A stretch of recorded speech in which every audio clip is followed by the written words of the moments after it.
कश्मीर की धरती जो कभी अपनी खूबसूरती के लिए जानी जाती थी, 90 के दशक में खून और आंसुओं से लाल हो गई। ये कहानी है दो कश्मीरी पंडित बेटियों की, सरला भट्ट और गिरिजा टिक्कू, जिनके साथ हुई हैवानियत सुनकर आज भी रूह कांप जाती है। 1990 कश्मीर की घाटी से उठी वो चीख जिसे आज भी भुलाया नहीं जा सकता। हजारों साल से अपने घरों में बसे कश्मीरी पंडित एक ही रात में बेघर हो गए। आतंकियों की धमकियां, गोलियों की गूंज और मौत का खौफ। लाखों कश्मीरी पंडितों ने अपना घर, अपनी जमीन, अपनी यादें छोड़ दी। जो रुके उन्होंने मौत और हैवानियत का सामना किया। सरला भट्ट और गिरिजा टिक्कू जैसी बेटियां जिनकी कहानियां आज भी रूह कपा देती है। सवाल अभी भी वही है कि क्या इन बेटियों और कश्मीरी पंडितों को कभी इंसाफ मिल पाएगा।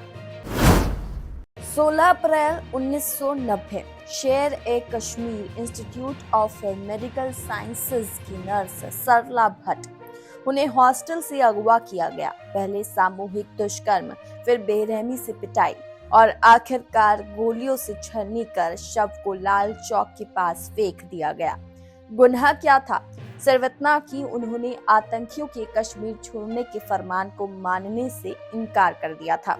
यहाँ तक कि उनके अंतिम संस्कार में भी लोगों को धमकी दी गई, अगर गए तो अंजाम भुगतना होगा। और फिर सिर्फ 2 महीने बाद 25 जून 1990 बारामूला की lab assistant Girija Tikku salary लेने निकली। रास्ते में अपनी ही एक सहकर्मी के घर पर रुकी, लेकिन वो जानती नहीं थी कि उनका पीछा किया जा रहा है। अगवा किया गया। कई दिनों तक बर्बरता की सारी हदें पार की गई, लेकिन हैवान यही नहीं रुके। गांव वालों के सामने लकड़ी काटने वाली आरा मशीन से गिरिजा को 2 हिस्सों में काट दिया गया। ये खून सिर्फ एक इंसान का नहीं, पूरी इंसानियत का था। गिरिजा की कहानी में सबसे दर्दनाक बात ये थी कि साजिश रचने वाले वही पड़ोसी थे जिन पर उन्होंने भरोसा किया था, जिनके साथ उन्होंने सालों तक रोटी बांटी थी। अब करीब 33 साल बाद जम्मू कश्मीर की SIA ने सरला भट्ट हत्या मामले की जांच फिर से शुरू कर दी है। पुराने जख्म फिर हरे हो रहे हैं। वो दौर जब सैकड़ों कश्मीरी पंडित या तो मारे गए या अपना सब कुछ छोड़कर भागने पर मजबूर हुए।